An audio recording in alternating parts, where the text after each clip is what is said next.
논문 읽어주는 남자입니다. 오늘은 시장에 정부가 개입하여 가격을 통제하는 것에는 무엇이 있는지, 그 사례는 우리 생활 속에 무엇이 있는지 알아보도록 하겠습니다.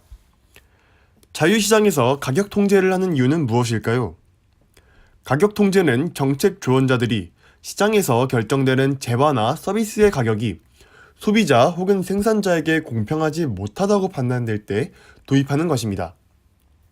즉, 정부가 더 공평한 시장을 구축하기 위해서 시장에 개입한다는 것입니다. 정부의 가격 통제 방법에는 가격 상한제와 가격 하한제 두 가지가 있습니다.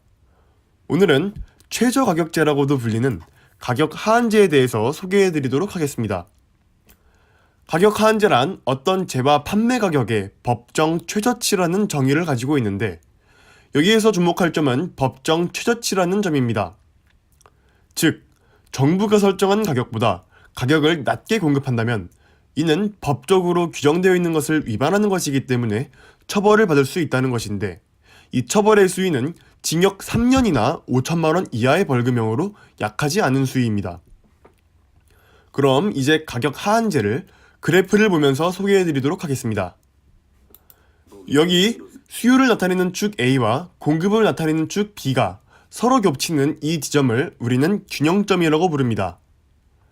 균형점에서는 수요와 공급이 정확하게 일치하는 지점인데, 쉽게 말하면 재화나 서비스를 생산하는 만큼 다 소비된다는 것입니다.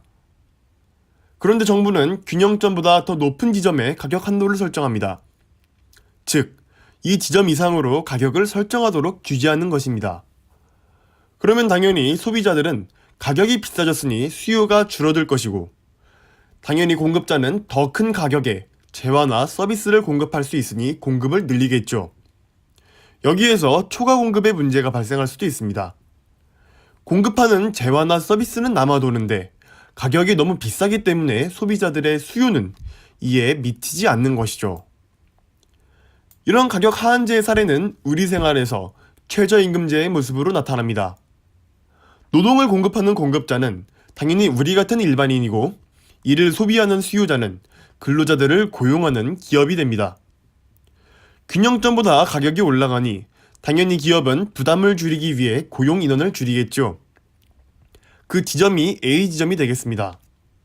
그러나 노동자들은 너무 많기에 D 지점이 되겠고, 즉 이만큼의 초과 공급이 생기게 되는데, 우리는 이를 바로 실업이라고 볼 수 있겠습니다.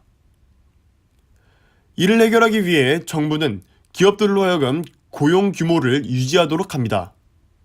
그럼 그만큼 부담이 가중되는 기업 입장으로선 높아진 임금을 감당하기 위해 두 가지의 솔루션을 찾게 됩니다. 첫 번째 솔루션은 물건을 많이 생산해서 많이 판매하는 것인데, 이는 경기가 좋지 않으면 할 수 없는 방법입니다.